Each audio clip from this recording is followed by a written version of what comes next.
Lucas capítulo 22, versículo 31, diz assim, ó: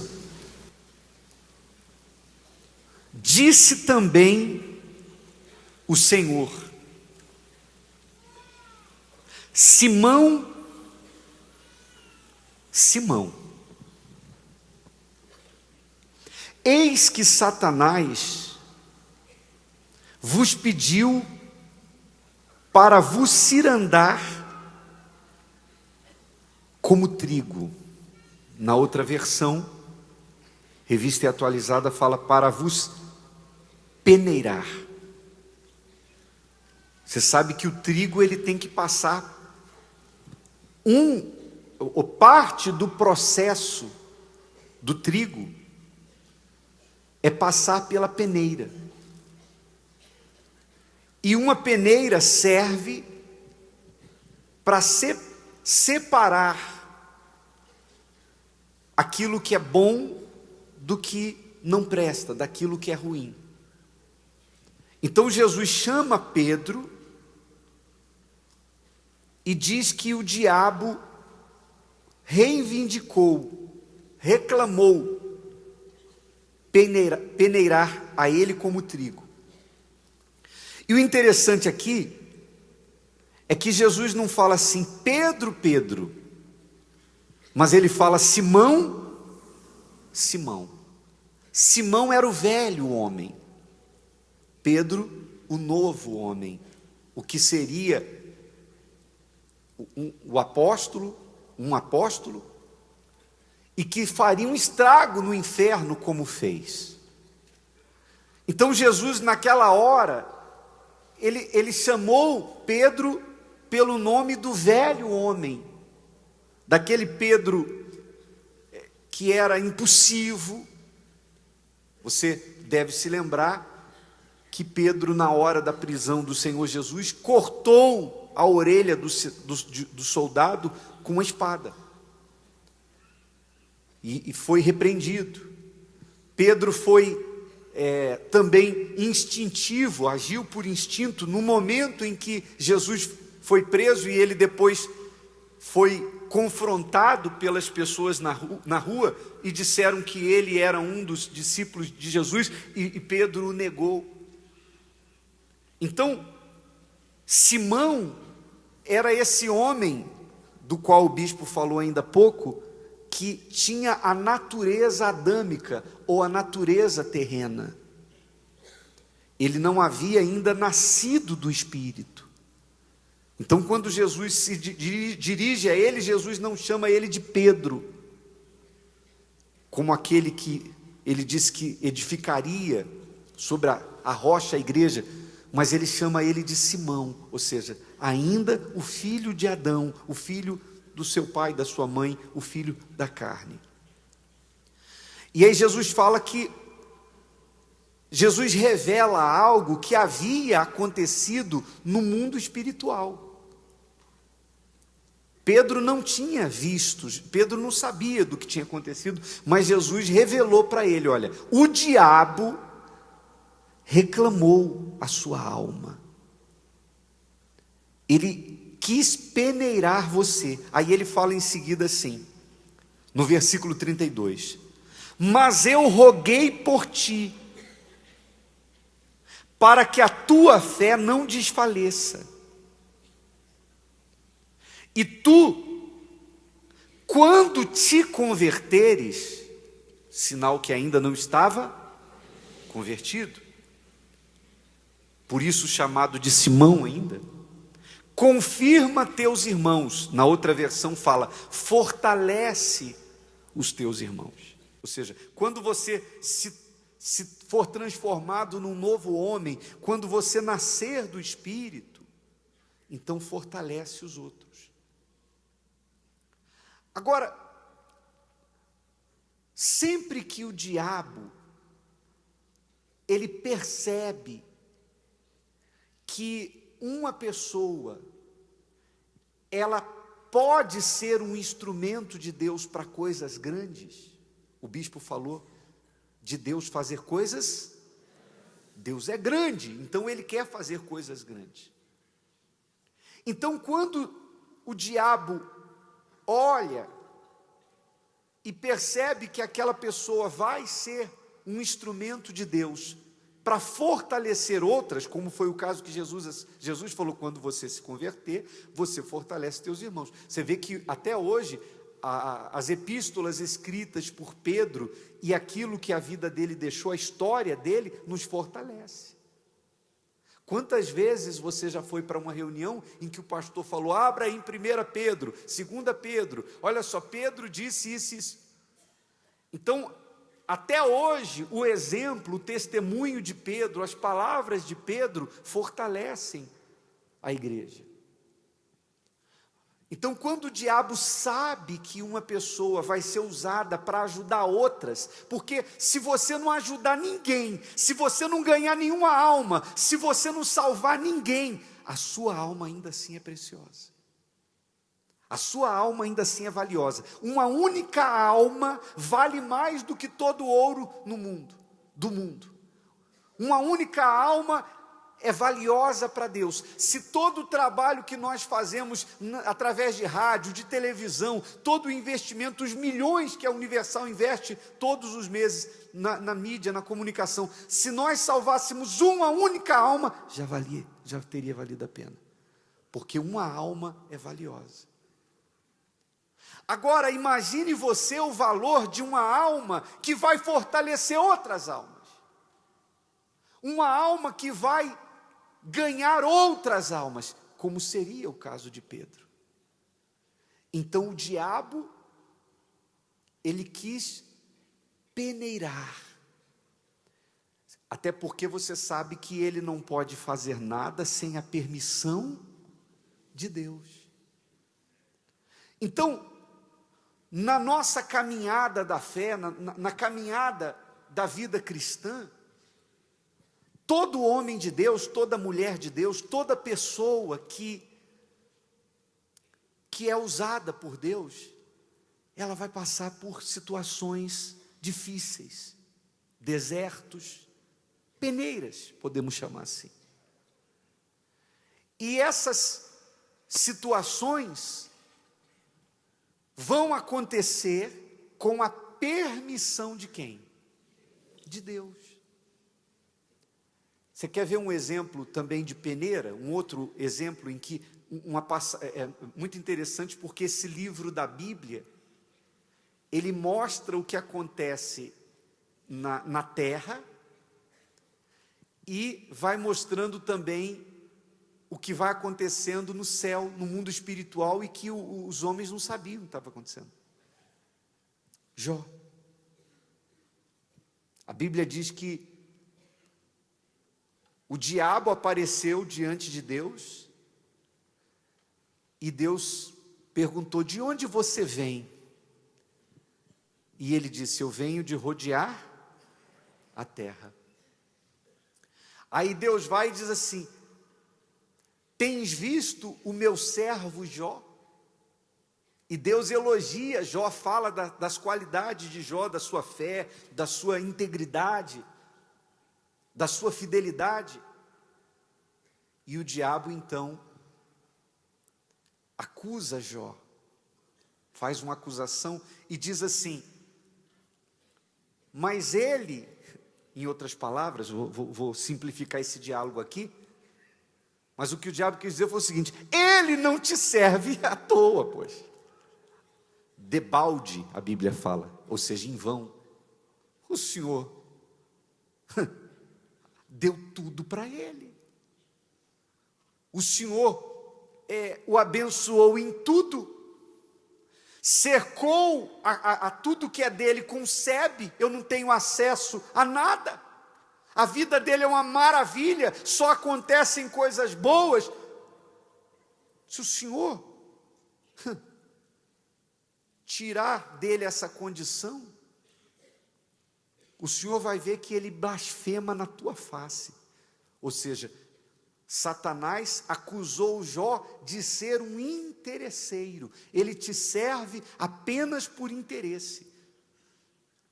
Se o Senhor tocar nele, ou permitir que eu toque nele, tire alguma coisa dele, o Senhor vai ver se ele não blasfema na tua face. Então, a partir desse diálogo, houve da parte de Deus uma permissão, e coisas ruins começaram a acontecer com Jó. Ele recebeu a notícia da perda dos seus rebanhos, depois a notícia de que o telhado caiu e os seus filhos morreram no mesmo dia. E mesmo diante dessas tragédias, Jó manteve a sua fidelidade a Deus, manteve-se íntegro e não blasfemou. E era o diabo que estava provocando tudo aquilo, mas com a permissão de Deus.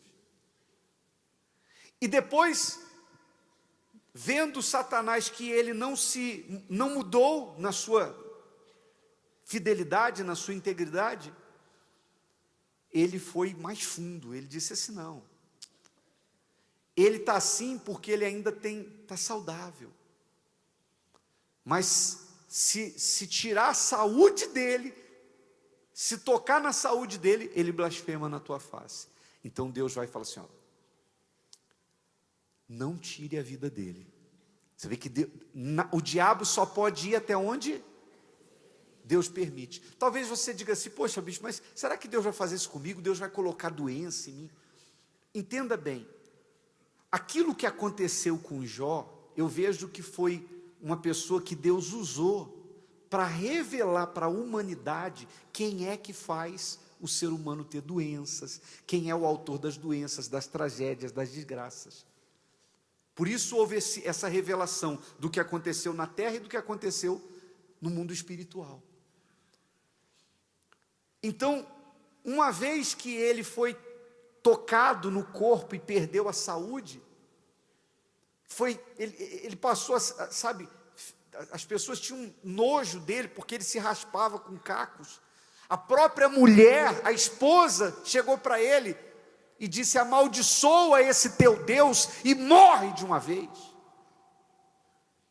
Mas Jó foi e disse: você fala como qualquer doida, você está maluca, mulher, você está maluca, porque eu não vou fazer isso.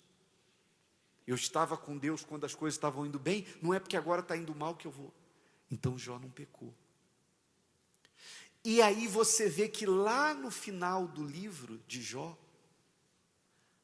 quando a Bíblia diz que Deus restaurou a sorte de Jó e lhe deu em dobro tudo que o diabo tinha tirado, mais do que isso, Jó, ele teve uma experiência pessoal com Deus, que era o que faltava. Ele temia a Deus, mas ele não conhecia. Aí no final do livro de Jó, ele vai lá e diz assim: eu o conhecia só de ouvir falar, porque Jó, ele era orgulhoso da sua integridade, a ponto de chegar diante de Deus e dizer assim: o Senhor me pesa em balanças fiéis, que o Senhor verá a minha integridade. Veja se eu coloquei os meus olhos em alguma donzela. Então ele se orgulhava da sua integridade. E ele entra num diálogo com Deus em que ele contesta a Deus. Mas no final de tudo, Deus faz com que Deus se revela para ele de uma tal maneira que lá nos últimos capítulos, se você ler os últimos capítulos de Jó, ele chega ao ponto de dizer assim: ó, eu ponho a minha mão na boca, porque eu não vou falar mais nada. Aí ele diz assim: eu te conhecia só de ouvir falar, mas agora eu te contemplo. Então, toda aquela situação serviu para fazer com que Jó fosse quebrantado e deixasse de conhecer a Deus apenas de ouvir falar, e ele pôde contemplá-lo. Ele teve a sua experiência pessoal com Deus. Então, voltando a Simão ou a Pedro, quando o diabo vê que uma pessoa, uma alma, tem tudo para ser instrumento de Deus, para fortalecer outras almas, então aquela alma, claro que toda alma é valiosa. Hoje o nome da vigília é vigília do quê? Então, você é valioso. Você é valioso. Todos nós somos valiosos. Mas se você for um instrumento de Deus para fortalecer a outros, então a sua alma ainda será mais valiosa. Por quê? Porque o diabo sabe que se ele conseguir derrubar você, ele vai derrubar outros.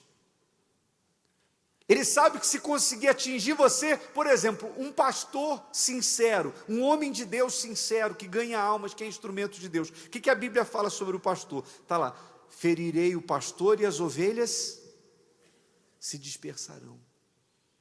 Então, quanto mais usado você for por Deus, você pode ter certeza,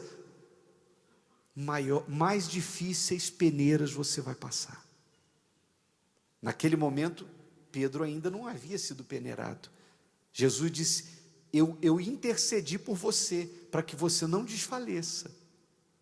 Como quem diz assim, é porque Deus sabe do nosso limite, né? Ninguém é tentado ou provado além da sua condição. Ele disse: eu intercedi, como quem diz assim, eu não deixei, porque se você tivesse que passar agora, pelo que estava para vir, você não ia aguentar. Mas quando você nascer de Deus, quando você se converter, então aí você vai poder ajudar os outros. Mas o diabo já queria, porque é sempre assim.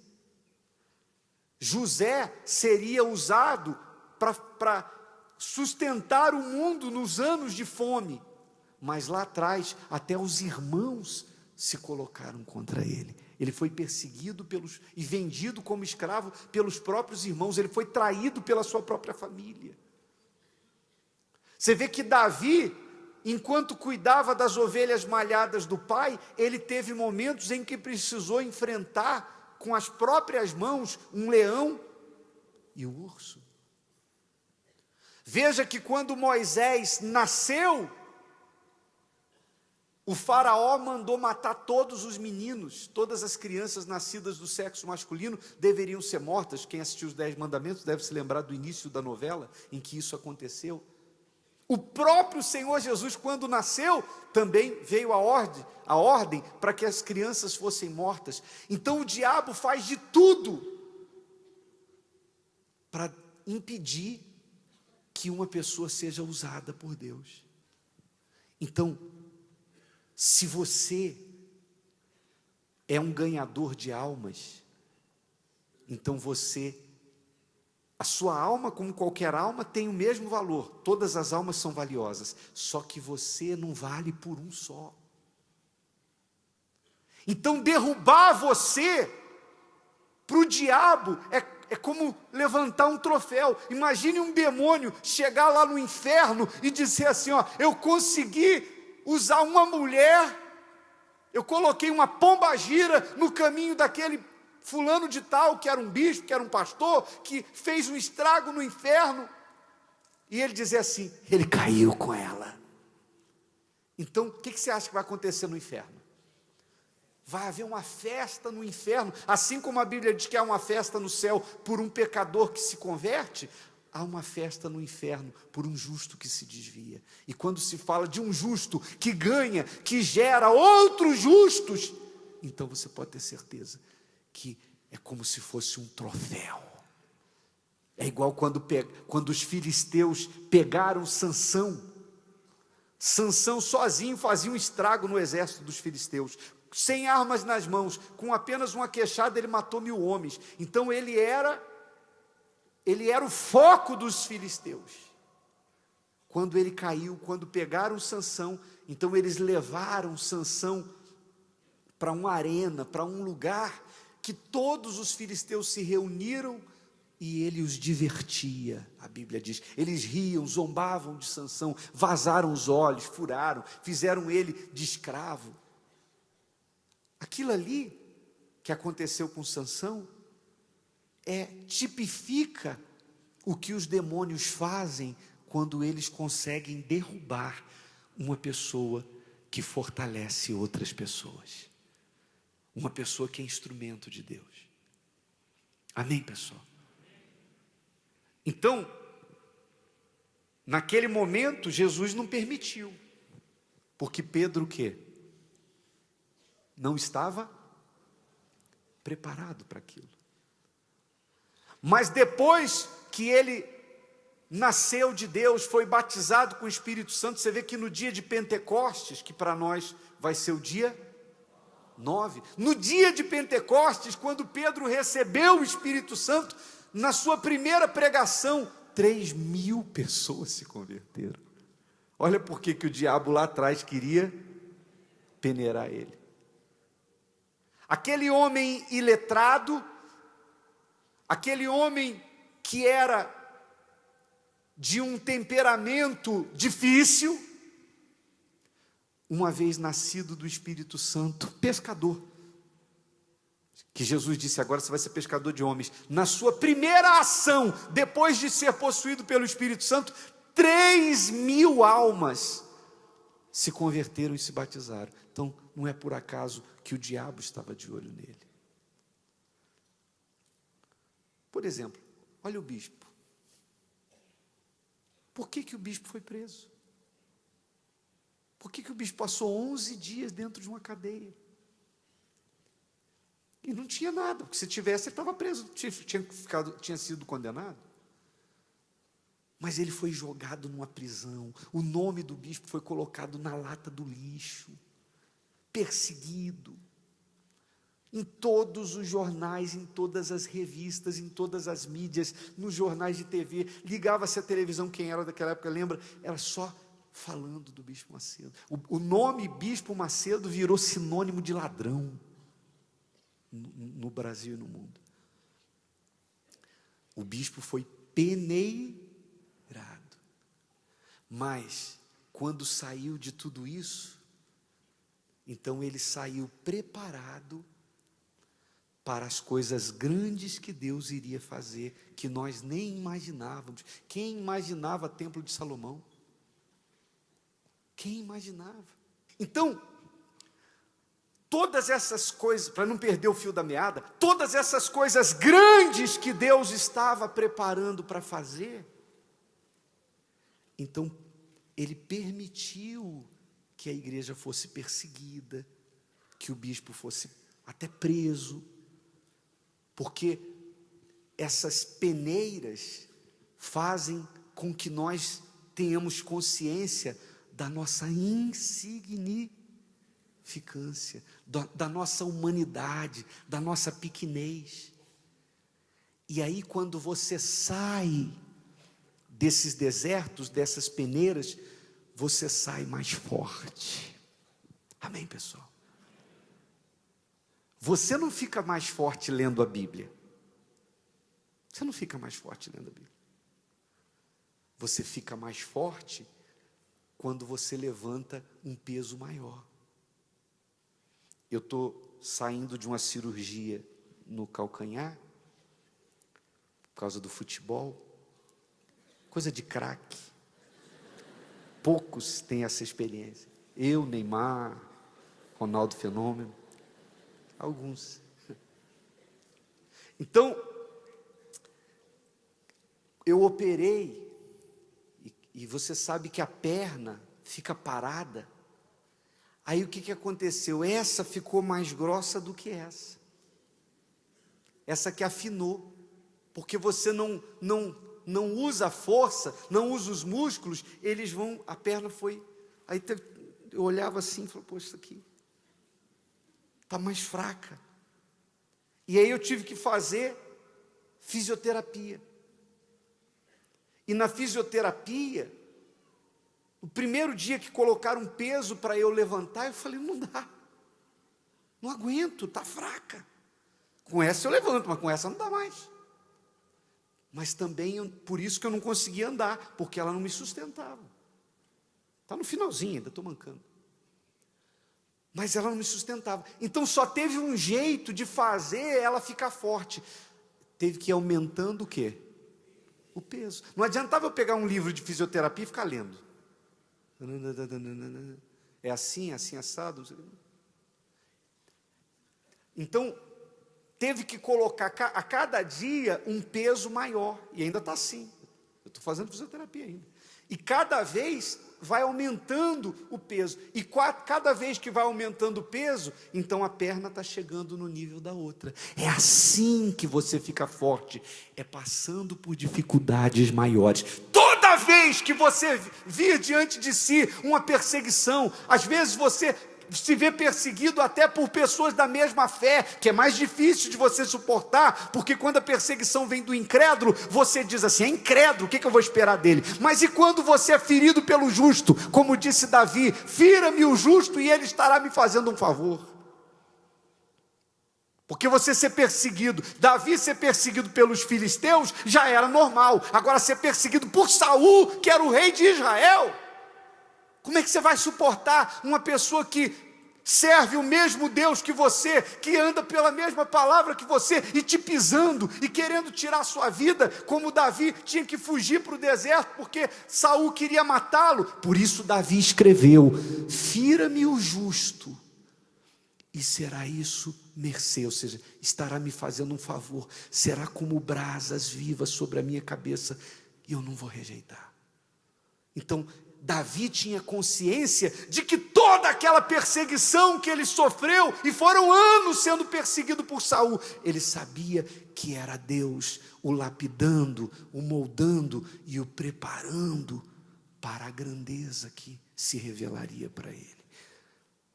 Por isso, até hoje, o nome de Davi, o grande rei Davi, o maior rei da história de Israel. Então, para Deus fazer coisas grandes na nossa vida, Ele permite que nós venhamos passar pelas peneiras. Amém? Só para acordar, que estou vendo, tem gente dormindo aí. Então Deus permite que nós venhamos passar por peneiras. Quanto mais usado você for por Deus, quanto mais usado você for por Deus, mais apertada vai ser a peneira, mais difíceis serão as peneiras. Amém, pessoal? É que eu não tenho preparado aqui, não pedi para preparar, mas muitos talvez já tenham visto aquele vídeo em que entrevistaram o Bispo Macedo dentro da prisão, dentro da cela. Ele atrás das grades, e a repórter pergunta: como é que o senhor vê isso aqui, essa prisão, sua prisão? Ele falou: olha, eu me sinto um privilegiado. É um privilégio, é assim que eu vejo. Nós não entendemos agora, mas isso vai servir em alguma coisa para o futuro. Ou seja, o bispo teve a revelação de que ali Deus estava preparando para coisas grandes.